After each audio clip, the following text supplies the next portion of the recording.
En Latinoamérica, las reglas del juego suelen cambiar con cada gobierno, pero hace más de 30 años un país de nuestra región decidió hacer un pacto de Estado intocable con la industria forestal. Hoy ese país recibe inversiones multimillonarias y se posiciona como una potencia mundial de la madera. Hoy descubrimos la receta del éxito de Uruguay.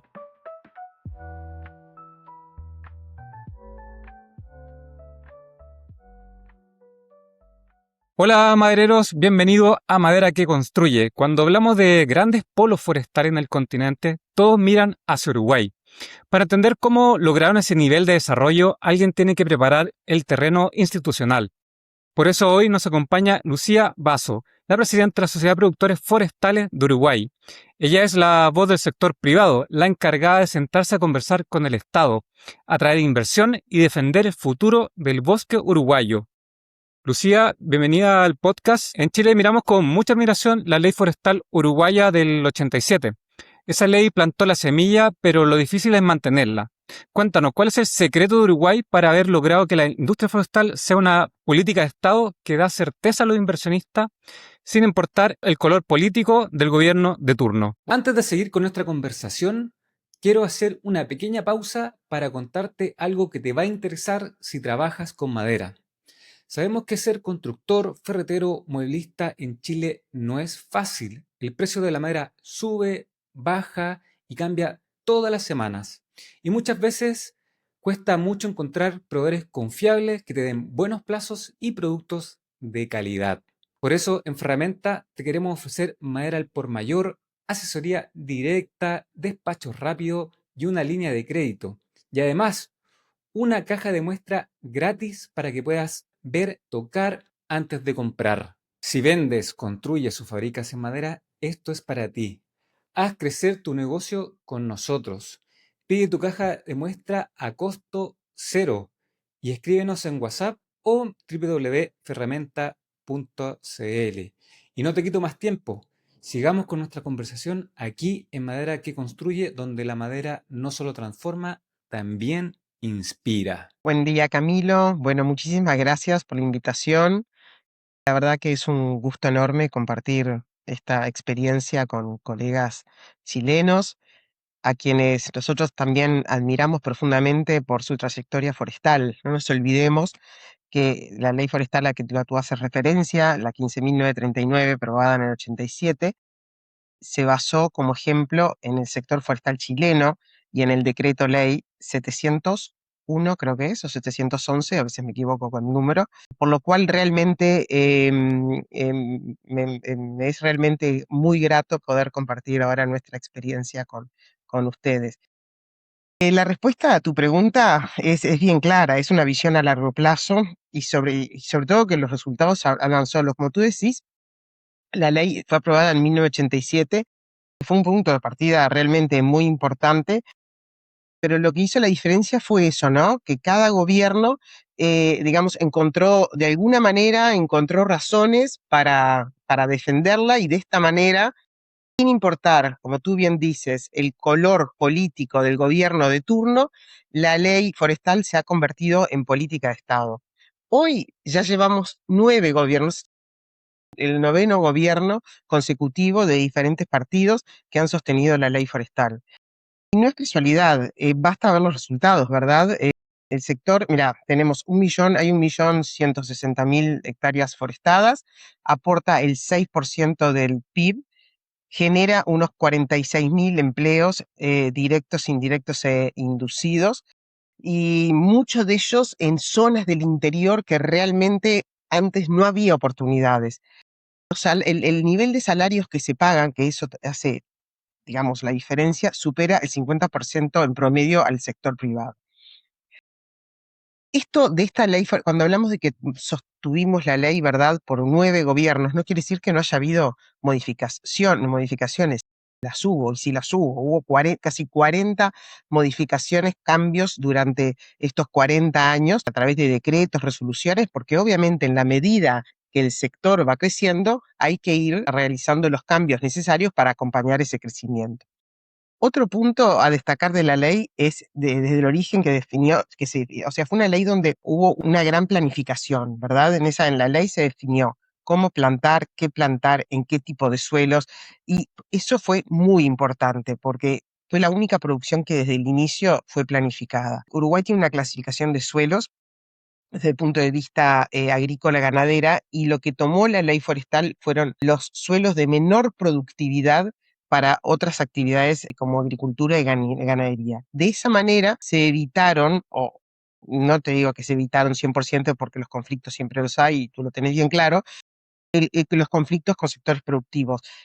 Conflictos lo que hay es una gran complementariedad entre las diferentes producciones.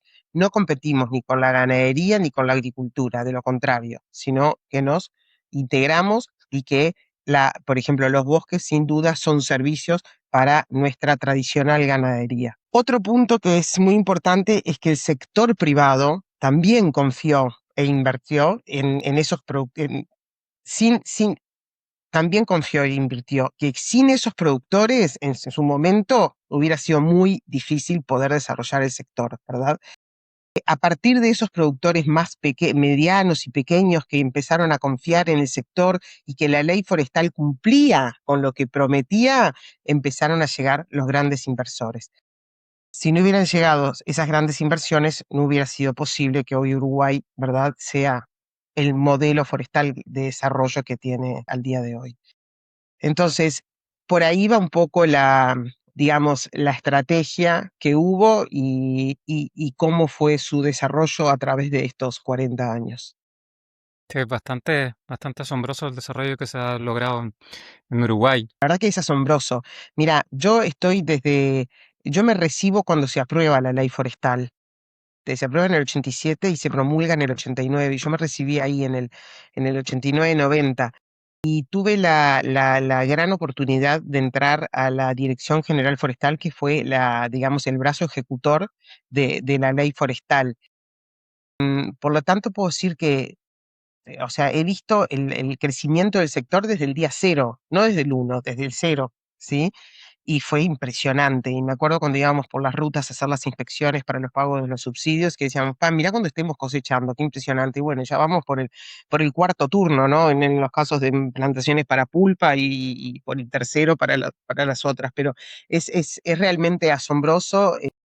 A mí, que estuve, ya te digo, que lo vi desde el día uno, realmente siento un gran orgullo digamos, por el sector, por el país, que se haya logrado lo que se logró. Madereros, para que usted pueda levantar una casa o un edificio, tiene que haber toda una industria detrás asegurando el recurso.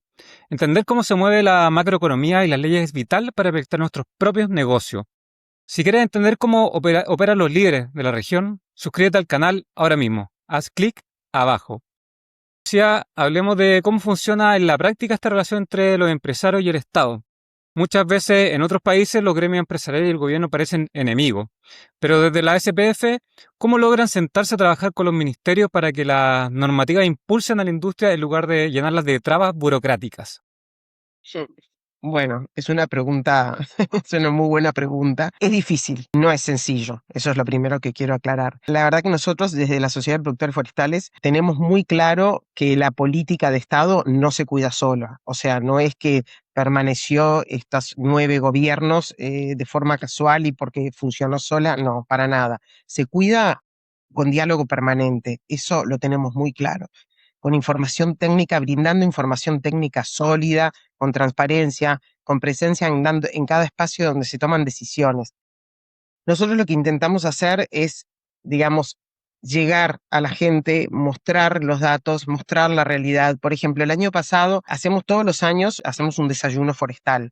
Tú no sabés lo que es, cómo ha venido aumentando la concurrencia, al punto de que estamos ya pensando que la locación que tenemos, que es en un hotel acá en Radisson muy grande, donde el espacio es muy grande, vamos a tener que cambiar, porque no, el año pasado, no sabes la cantidad de gente que quedó afuera, o sea, y eso realmente demuestra el interés que tiene la gente por el sector. Por supuesto que la gente que va, la mayoría están relacionados con el sector, pero el año pasado fueron políticos y gente que no tiene tanto, digamos, contacto directo con el sector. Y allí fue muy interesante porque presentamos dos estudios que se habían mandado a hacer, uno desde la parte, digamos, cómo afecta a toda la parte social, ¿verdad? Puestos de trabajo, calidad de trabajo, etcétera, y otro cómo afecta a la economía del país, mostrando digamos, cuánto se paga de impuestos en cada uno de los subsectores del sector forestal comparado con los otros sectores de la economía del país, cuánto aporta al PBI. Hicimos un ejercicio: qué pasaría si plantamos 500.000 hectáreas más, que en realidad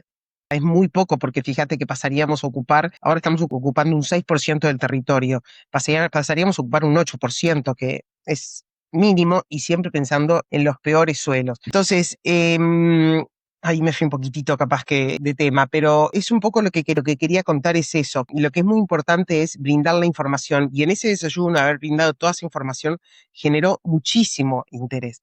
También hace poco, yo digo hace poco, el tiempo pasa muy rápido, pero fue a principios de año, hicimos una gira con senadores, invitamos a senadores de la República para que conozcan cómo es el sector forestal funcionando en sí mismo por dentro, porque una cosa es hablar y verlos sentados del Palacio Legislativo, y otra cosa es ir y ver. No podían creer. Yo estuve en toda la gira y estaban realmente asombrados de lo que era, de cómo se trabajaba, de lo que fuimos a ver: industria, fuimos a ver plantaciones forestales, fuimos a ver comunidades que viven alrededor de las plantaciones, y realmente no daban crédito, no podían creer lo que estaban viendo.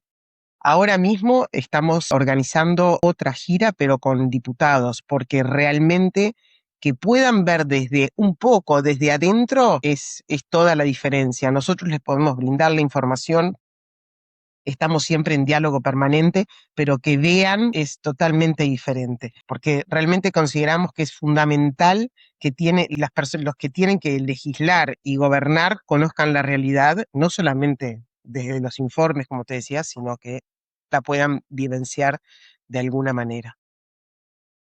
Totalmente de acuerdo. Incluso el propósito de este podcast es también de alguna forma acercar a las personas a la industria de la madera desde otro ángulo, por supuesto, al vuestro, pero lo mejor es tratar de abrirse y mostrarse y hacer que las personas puedan entender esta industria y las proyecciones que tiene en el futuro, que son inmensas. Lucía, tener madera no sirve de nada si no puedes sacarla del bosque. Uruguay ha hecho inversiones gigantes en puertos y en trenes, como el ferrocarril central. ¿Cómo se planifica a nivel país esa logística para que la madera llegue a la fábrica y a los barcos de forma eficiente y competitiva? Bueno, a ver, digamos, si no se logra sacar la madera, es realmente, digamos, la producción no tiene ningún sentido, ¿no? Como tú bien decís, la madera más productiva del mundo no vale nada si no la podés sacar, ¿verdad? Uruguay fue, digamos, en este sentido, puedo decir que fue un proceso, ¿verdad? Fue aprendiendo durante el crecimiento del sector, y realmente muchas veces, mira que la infraestructura, o en la mayoría de los casos, la infraestructura fue detrás de la producción en lugar de adelantarse, cuando en realidad lo correcto es que la infraestructura se adelante, ¿verdad? Eso realmente tiene un costo, y reconocemos ese costo. Es como cuando planificás una forestación, que al principio, bueno, se tendía como el mayor aprovechamiento, ¿verdad?, del campo. Entonces decían: bueno, los caminos para sacar la madera, después vemos qué pasa, ¿no? Eso aprendimos, ¿verdad?, que no se puede plantar todo y después vemos qué pasa con la caminería, no, hay que planificarla desde el inicio. El tema del ferrocarril central, sin duda el país hizo un gran esfuerzo, porque fue un gran esfuerzo para el país, fueron 4.000 millones de dólares, cuando UPM decidió instalar la segunda planta en Paso de los Toros, en el centro del país. Y bueno, y las negociaciones con el Estado incluyó como condición la construcción del ferrocarril central. También fue un debate, digamos, público bastante grande, pero sin ese ferrocarril la planta no avanzaba. Te diría que era una necesidad básica para el desarrollo de la planta. La infraestructura logística se negoció como parte del modelo del negocio y no como un beneficio, ¿verdad?, accesorio al mismo. Después tenemos todo, o sea, por un lado tenemos el ferrocarril central, por otro lado tenemos el tema del puerto de Montevideo. El tema del puerto de Montevideo ha evolucionado, digamos, muchísimo para poder sacar, pero la madera, pero te digo que todavía está con ineficiencias que hay que mejorar, y muchas. Se está trabajando en eso, pero aún, ya te digo, ahí estamos con un debe importante. Los costos, sobre todo los costos portuarios, son muy altos. Yo creo que deben estar entre los más altos de la región. Uruguay de por sí es un país que tiene costos logísticos y operativos muy altos. Después tenemos otro tema que es la caminería rural. En lo que es rutas nacionales se ha hecho una inversión muy grande en todo el país, básicamente en el gobierno anterior. Por supuesto que eso lleva un mantenimiento permanente, pero todavía hay que trabajar más en lo que son los corredores, ¿verdad? Y se han hecho una mejora muy grande en lo que son puentes para todo el tema de los tritrenes, pero ahí todavía también nos queda por trabajar, pero ha mejorado mucho. Y donde tenemos también un debe grande es a la caminería rural, en esa red de caminos departamentales que conecta, digamos, lo que es el bosque con las rutas principales de salida, ¿verdad? Eso sigue siendo un cuello de botella, no te digo que en todas las zonas, pero sí en muchas. ¿Qué otra cosa más? Desde la perspectiva de la infraestructura logística, no es un gasto del sector forestal, es una inversión del país.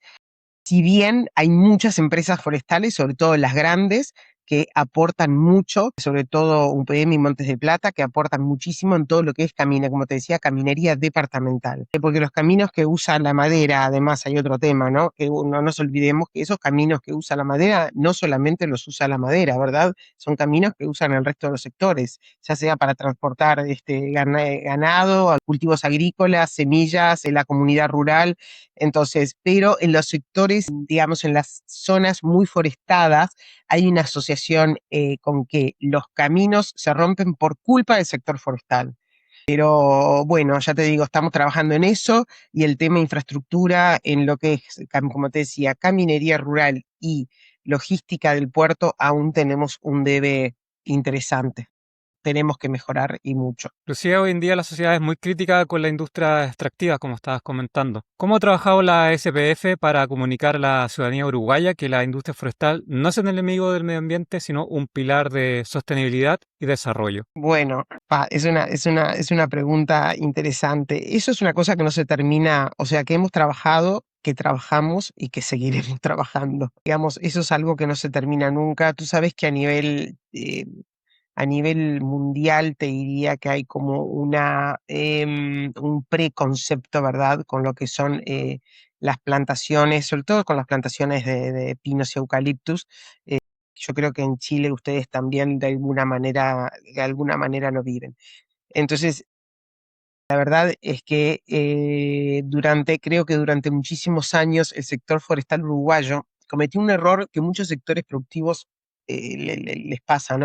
Que asumimos que los resultados económicos hablaban solos, que con los números ya era suficiente, con demostrar con lo que se aportaba al PBI ya era suficiente, y no lo es. Hay que hacer, digamos, un trabajo del día a día para, digamos, comunicar a los ciudadanos, a todos los ciudadanos de lo que es el sector, ¿verdad?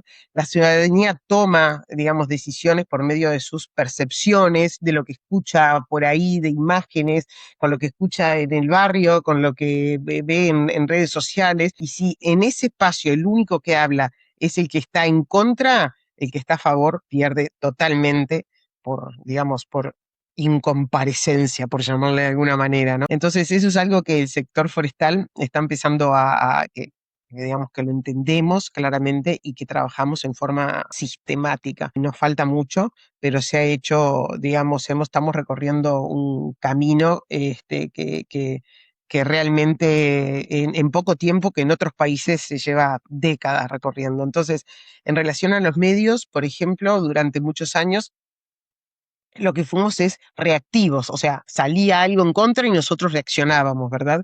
Aparecíamos cuando había alguna crisis, o cuando alguien nos atacaba, o cuando el tema ya estaba instalado en la agenda, en el marco que otro había construido. Hoy lo que hacemos es tratando de cambiar esa lógica, de ser proactivos, de abrir puestas a periodistas para que se conozcan el sector desde adentro, ¿verdad? Ofrecer fuentes, digamos, a periodistas y a otros medios, ¿no? Y ofrecer fuentes técnicas accesibles para cuando el medio necesita contexto sobre un tema forestal. Pero es un trabajo realmente del día a día, de largo aliento, y los resultados no los ves de forma inmediata. Después trabajamos mucho también a nivel de las redes sociales, pero ahí el desafío es diferente. Venimos de una cultura, obviamente, de una cultura como más técnica, más del informe técnico y menos de historia. Ahora estamos desarrollando nuestra propia narrativa, ¿verdad?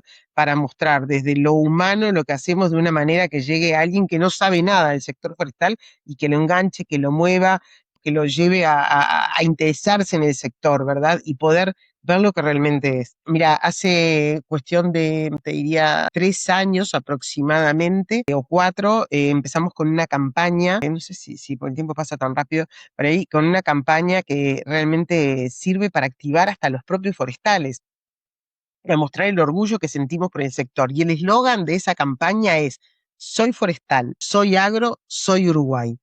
Con esa frase tan simple como te la digo, estamos hablando de quiénes somos, de qué nos sentimos parte y de cómo estamos en el país para establecernos. Realmente es una campaña que ha llegado mucho y que, bueno, creo que de esa manera y por ese lado es el camino que tenemos que seguir recorriendo. Pero es un camino difícil. Siempre te encontrás con piedras en el camino. Ahora, por ejemplo, en este momento precisamente, estamos como con una arremetida, por llamarle, por parte de los sectores que están más en contra, como ambientalistas o de, este, o pseudoambientalistas, pseudocientíficos, y mucho, bueno, a nivel político también, que estamos con la campaña, digamos, ahí un poco complicada.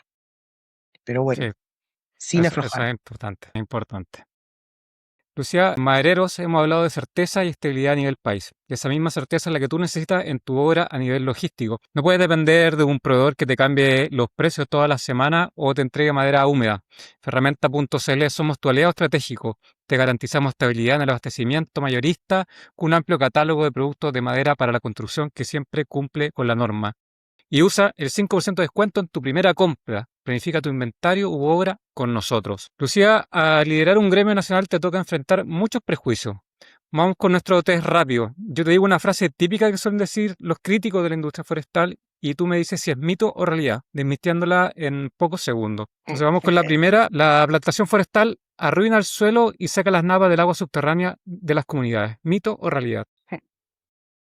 Sí, mira, tenemos más de 30 años de investigación sistemática en Uruguay con proyectos con la Universidad de la República, con la Universidad de Carolina del Norte, con el INIA, monitoreando qué pasa con el ciclo hidrológico bajo cubierta forestal y con los suelos a través de una red nacional de microcuencas apareadas. O sea, apareadas me refiero microcuencas bajo cubierta forestal y microcuencas bajo manejo tradicional.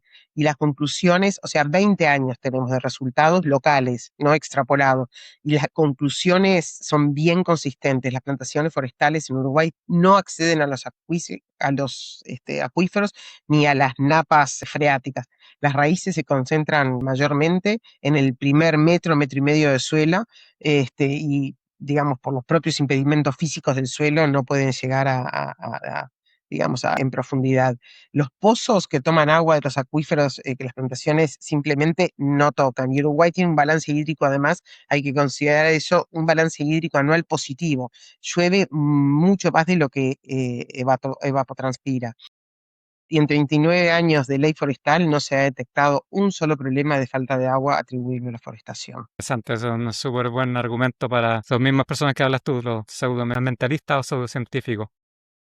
Sí, exacto, porque además es lo que te digo, Camilo, que es lo bueno es que son estudios, digamos, microcuencas instaladas aquí en Uruguay además en diferentes sitios, diferentes regiones, diferentes tipos de suelos, porque te pueden decir, bueno, pero en tal suelo es tal cosa, no. Y apareadas, o sea, microcuencas es una metodología que trajimos de Brasil, y la verdad es que se ha formado una red y hay una red de información muy buena, y todo es llevado por la Universidad de la República, o sea, más transparencia imposible. Genial. Vamos con la segunda. La industria en Uruguay solo sirve para exportar celulosa. El negocio de la madera sólida y la construcción es irrelevante. ¿Mito o realidad? La celulosa, por supuesto, que es súper importante para el sector.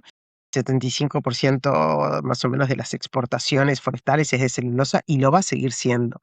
Hoy la celulosa representa el 17% de todas las exportaciones de bienes del Uruguay, pero la madera sólida es una parte muy importante del sector y va a seguir creciendo. Solo, mira, en este año, para darte un poco de contextualizar esto que estoy diciendo, en este año se están construyendo 3 plantas de madera sólida. Mira, una es una segunda planta de Lumin en el noreste del país, en Melo, que es una inversión de alrededor de 140 millones. Otras 2 en el norte, en Rivera, Urufor, que digamos, las plantaciones de la industria de Cofusa, está haciendo una segunda línea de aserradero para pinos, porque tienen para eucaliptus, con una inversión en el entorno de los $100 millones, y Brass Pine también en Rivera, con una inversión que es una empresa brasilera, una inversión de unos 250 millones, y todo esto va a generar más de 500 empleos nuevos. O sea, realmente es un mito que la celulosa digamos, que solamente se exporta celulosa. Claro, vendría siendo la punta del iceberg. Sí, exactamente. Lo que pasa que, a ver, además hay otra cosa que es muy importante, Camilo. Si no existe la producción de celulosa o no es lo suficientemente importante, tampoco es posible la producción de madera sólida. No te olvides que cuando se produce madera para la industria de la transformación, ya sea plywood, aserrado, vigas, molduras, lo que sea, hay una parte del árbol, o sea, se utiliza hasta determinado diámetro. 25 o 30 centímetros para abajo, eso no va a la industria de la madera, de la industria de la transformación. Entonces, si no hay un mercado que absorba esa madera, desde el punto de vista económico no es viable. Entonces, es totalmente, no solo no compite, sino que es complementaria la producción de la celulosa con todo lo que es la producción de la madera sólida. Claro. Bueno, vamos con la última. Las empresas forestales extranjeras se llevan las ganancias y no dejan desarrollo real en la localidad del interior del país. ¿Mito o realidad? Mito, mito total. Mira, el sector aporta en impuestos de forma directa unos 350 millones de dólares al año. Y esa cifra aumenta como a unos 700 millones de dólares si consideramos los impactos totales, o sea, indirectos e inducidos. Se pagan remuneraciones por 1.250 millones, con salarios que superan como te decía, el 50% del promedio del sector privado del Uruguay. Hoy, con el 6% de la superficie ocupada del Uruguay, genera 46.000 puestos de trabajo, en forma directa, indirecta e inducida. En la mayoría de los departamentos del interior, donde antes la única opción que tuvieron en cierto periodo era emigrar a Montevideo. Las encuestas que te comentaba, digamos, esos trabajos que se presentaron en el desayuno forestal del año pasado, una de ellas en el trabajo que se hizo social, las encuestas sobre impacto socioeconómico realizadas por equipos consultores, que fue quien hizo este trabajo, muestran la creación de polos de desarrollo en zonas rurales, con menores tasas de migración y mayor nivel de ingresos en hogares vinculados al sector forestal, y la percepción positiva de los habitantes, digamos, de la zona, y que realmente quieren quedarse en el lugar, no están pensando en migrar a las ciudades. Eso es un desarrollo real y verificable, y de hecho, bueno, fue lo que se verificó durante este estudio, y es lo que ves cuando vas a las comunidades afectadas que viven alrededor de las zonas forestales. Parte de las utilidades de algunas empresas sale del país, como ocurre con cualquier inversión extranjero en cualquier sector, ¿verdad? Pero la riqueza que se queda es concreta y es medible. Genial, sí, tampoco olvidar que esta industria ayuda a la descentralización. Por ejemplo, que en Chile tenemos un problema importante. Imagino que usted.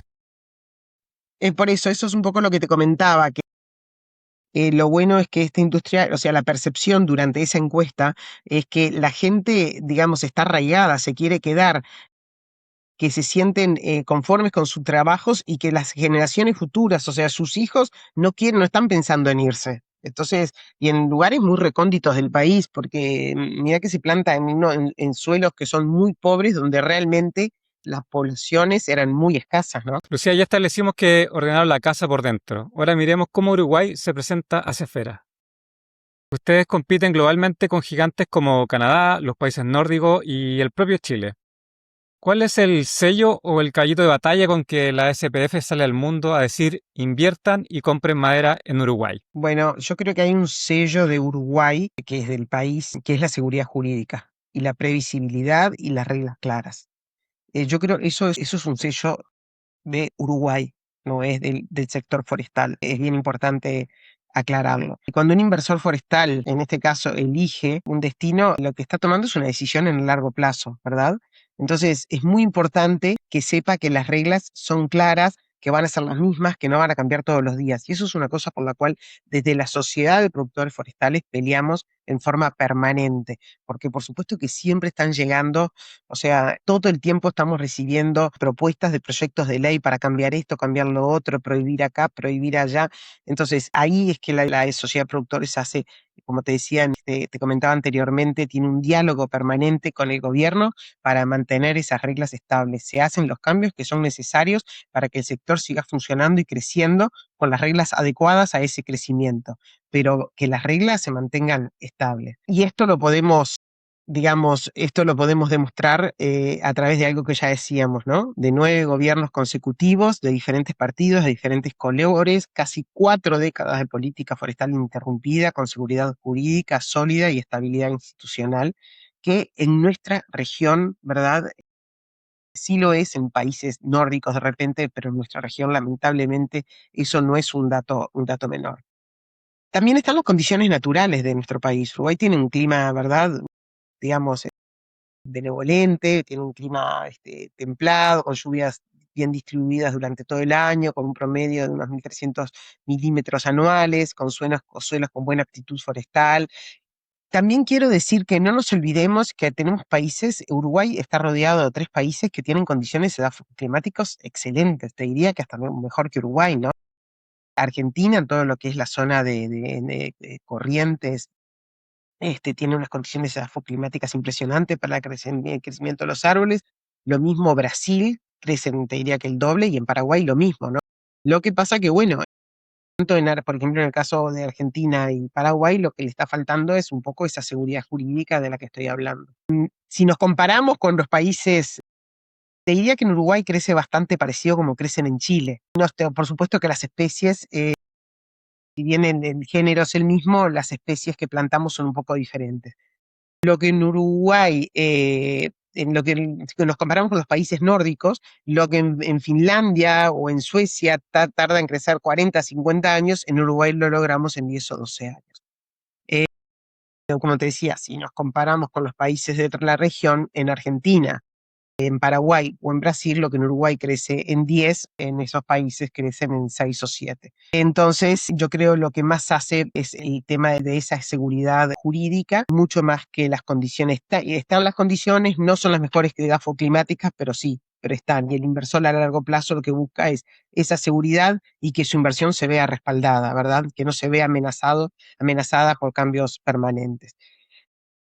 Por otro lado, y esto es cada vez más relevante a nivel mundial, es todo el tema de los mercados, en los mercados mundiales, en los mercados globales, es todo el tema de la trazabilidad y la certificación, que eso también ustedes lo tienen, Chile lo tiene, ¿verdad? El 90% de nuestros bosques están certificados por FSC y OPEF en algunos casos. Y bueno, y por otro lado tenemos con el tema de los requisitos de la EUDR, que si bien se viene posponiendo, ¿verdad? De cuándo va a comenzar a pedirse, Europa va a empezar a pedir este reglamento europeo de deforestación de productos que no pueden entrar de áreas deforestadas. Ahí Uruguay está, digamos, en una situación muy buena porque la propia ley forestal prohíbe la corta del bosque nativo. Entonces, en Uruguay no tiene ese problema. Uruguay no ha deforestado áreas de bosque nativo para forestar con especies, digamos, de rápido crecimiento, especies exóticas como son pino y eucaliptus. Eso es realmente una gran ventaja comparativa y nos posiciona muy bien frente a exigencias que van a ser cada vez más estrictas desde ese punto de vista. Sí, totalmente admirable esa estabilidad jurídica que tú hablas, que nosotros hemos tenido algunos problemas que esperamos que con este nuevo gobierno se puedan resolver. Ojalá que sí, porque la verdad que Chile como te decía al inicio, o sea, es un país que tiene una historia forestal muy fuerte, que forestalmente hablando es muy fuerte, y bueno, y ahora la verdad que lamentablemente entre a veces esa inestabilidad que decís y los incendios, y bueno, ha sido golpeado, ¿no? Sí, sí, y ahora recientemente tuve un problema con Estados Unidos, el tema de los aranceles, que también ha hecho mella También, en nuestra. exacto, exactamente. Lucía, recientemente asumiste un nuevo periodo de mando en la SPF hasta el 2027. Sabiendo que Chile tiene mucha experiencia técnica y sísmica, usted es un modelo de inversión brutal. ¿Ves a futuro una integración entre la industria uruguaya y la chilena? ¿Deberíamos empezar a trabajar juntos como bloque sudamericano? Yo creo que sí, que acá ese viejo dicho que la unión hace la fuerza, yo creo que la cosa va por ahí. Esto mismo el año pasado, en una invitación que me hicieron a un foro en Paraguay, también lo estuvimos charlando. Yo creo que, digamos, Brasil, Uruguay, Argentina, Paraguay y Chile tienen condiciones realmente extraordinarias para poder posicionarse juntos como uno de los bloques forestales más competitivos, sostenibles e innovadores en el mundo. Chile es, yo creo que es una pieza central en esta visión, no es un actor secundario por todo esto que te decía, por la experiencia que tiene Chile, ¿no? Que tienen algo que nosotros miramos con enorme respeto, que son las décadas de desarrollo técnico en madera sólida, construcción, en industrialización y en darle valor agregado a la madera. La trayectoria que tiene Chile, por ejemplo, con el Pinus radiata, como te decía, plantamos el mismo género, diferentes especies, ¿verdad? En Chile tiene una gran trayectoria con el Pinus radiata. La llegada o la penetración que ha tenido Chile y que tiene a los mercados asiáticos y su conocimiento en productos de alto valor, como el tema del LULAM y el tema de los CLT, tableros estructurales, eso es un capital técnico enorme que Uruguay está, podemos decir, que somos nuevos en eso, ¿no? Que estamos recién construyendo, porque decir que de 8 años de esto es ser novato, ¿verdad? Nosotros tenemos la escala de inversión, tenemos la institucionalidad demostrada y tenemos una muy buena productividad forestal. Y Chile, sin duda, tiene, digamos, lo que es el músculo técnico industrial y la experiencia de ese mercado.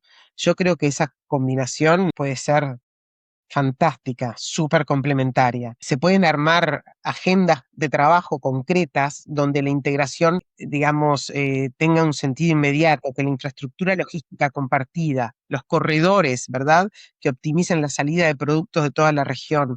Que haya una, por ejemplo, que se instale o se implemente, no se instale, se implemente una investigación conjunta en todo lo que es bioeconomía, ¿verdad? Porque no te olvides que tenemos todos esos nuevos usos de la madera, en lo que es bonos de carbono con estándares que sean estándares regionales creíbles, porque la verdad que estamos sujetos ahí a estándares internacionales que a veces, si bien tenemos un superávit en lo que es créditos de carbono, pero a la hora de comercializarlos está complicado porque, bueno, esto está regulado solamente por un organismo a nivel internacional. Entonces, yo creo que la integración forestal regional no significa perder identidad, que eso es muy importante remarcarlo, ni liderazgo nacional.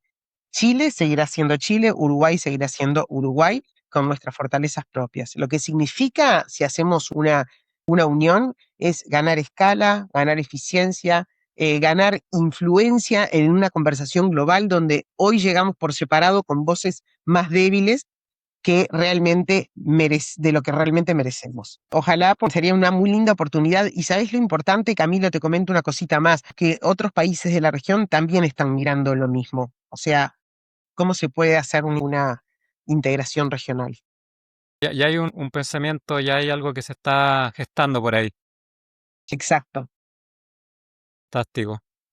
Lucía, si tuviera al frente a los legisladores, autoridades y líderes de la industria forestal chilena que hoy están debatiendo el futuro del sector, ¿cuál sería tu principal consejo desde la exitosa experiencia uruguaya para no frenar el desarrollo de la madera? Bueno, yo creo que tanto para Chile como para Uruguay sería que no hay que permitir eh, que el debate se instale en el terreno equivocado. Ese es el punto. Cuando los críticos logran que la conversación pública sea forestación sí o forestación no, ya tienen ganada la mitad de la batalla. En ese debate, perdón, porque en ese debate, digamos, binario, si es forestación sí o forestación no, el sector siempre queda a la defensiva. ¿verdad? Siempre estamos saliendo a defendernos, a dar explicaciones, a justificar. Lo que hay que instalar es un debate diferente. El debate no es si es buena o es mala la forestación, si es forestación sí o forestación no, sino que tenemos que ir por el lado de decir, bueno, ¿qué modelo de desarrollo queremos para nuestro país, para nuestro sector forestal? ¿Qué tipo de empleo queremos que se genere en el interior? ¿Con qué herramientas enfrentamos el cambio climático? ¿En qué podemos mejorar? Cuando la conversación se da en ese terreno, ya la forestación no es el problema, ya es parte de la respuesta. Entonces, a mí me parece que como te decía, vuelvo al inicio, es que tenemos que evitar que el debate se instale en el terreno, si es forestación sí o forestación no. Eso no es nada sencillo hacerlo. Nosotros, como te decía, te mencionaba anteriormente, es algo que estamos trabajando mucho porque todavía estamos con ese tema, en lo cual hace poco, por ejemplo, salió un proyecto de ley, iba a ser así, pero iba a ser la forestación en todo el territorio nacional, todas esas locuras que, bueno, Wow. pero todavía, 30 años de la ley forestal, todavía seguimos recibiendo ese tipo de amenazas, ¿no? Que realmente no son nada buenas para potenciales inversores y para los inversores que hoy están en Uruguay. Entonces, a mí me parece, mi humilde opinión es que va por ahí el asunto. No, completamente de acuerdo en lo que tú mencionabas al principio, que uno de los problemas que vivían era ser muy reactivo. Y yo creo que no solo en Uruguay, en muchos países sucede lo mismo. Y eso es una gran problemática. Sí, no hay que ser reactivo, hay que adelantarse al asunto, hay que realmente adelantarse. A nosotros nos ha dado mucho resultado esto que te comentaba de invitar a políticos, senadores, diputados, ministros, etcétera, a que conozcan el sector desde adentro. Da muy buen resultado en el sentido de que, bueno, realmente cuando lo conocen de adentro no pueden creer lo que es el sector, en las condiciones que se trabajan, las condiciones que vive la gente, en las condiciones de los trabajadores. No hay ni un sector en el Uruguay ni agrícola ni ganadero, que los trabajadores tengan las condiciones que tienen en el sector forestal. Todo lo que es la seguridad y la salud ocupacional, o sea, no existen otros sectores de producción. Lucía, tú eres la voz que defiende y proyecta el futuro de los bosques de tu país. Cuéntanos, si tuvieras que definir la madera en una sola palabra, ¿cuál sería y por qué? Bueno, en una sola palabra, y yo la defino como el futuro, sin duda es un material que, digamos, es un material noble y es un material que alinea los desafíos tanto ambientales, económicos y tecnológicos de las próximas décadas, no tengo duda. ¿Por qué? Porque es un recurso renovable, porque almacena carbono, que puede reemplazar materiales contaminantes con mayor huella de carbono, porque impulsa la bioeconomía, la construcción, y así te podría seguir enumerando un sinfín de funciones, porque cuida los suelos, regula los ciclos hidrológicos, se podría nombrar un sinfín de funciones que cumplen los bosques y la madera. Entonces, yo creo que la palabra que lo define es el futuro. Es el futuro no de nuestro país, es el futuro del planeta. Estoy convencida. Yo también te convenció. Muy buena definición. Y gracias por haber dado una clase magistral de política industrial y de visión de Estado. Y muchas No, gracias por acompañarnos y mostrarnos que a toda Latinoamérica cómo se hacen las cosas pensando en las próximas décadas y no en las próximas elecciones. Y a ustedes, maderos, cerremos este especial Uruguay con un mensaje clarísimo. El éxito de la construcción en madera requiere inversión privada valiente, pero también un Estado que acompañe. Esto fue Madera que Construye, donde la madera no solo transforma, también inspira. Muchas gracias, Lucía. Espero que te hayas sentido cómoda y espero que podamos ir conversando más adelante de cómo se va desenvolviendo la industria de Uruguay. Por supuesto que sí, Camilo. Gracias a ti por la oportunidad de poder estar en contacto con colegas chilenos. Y bueno, estamos siempre a las órdenes y en contacto para seguir trabajando juntos.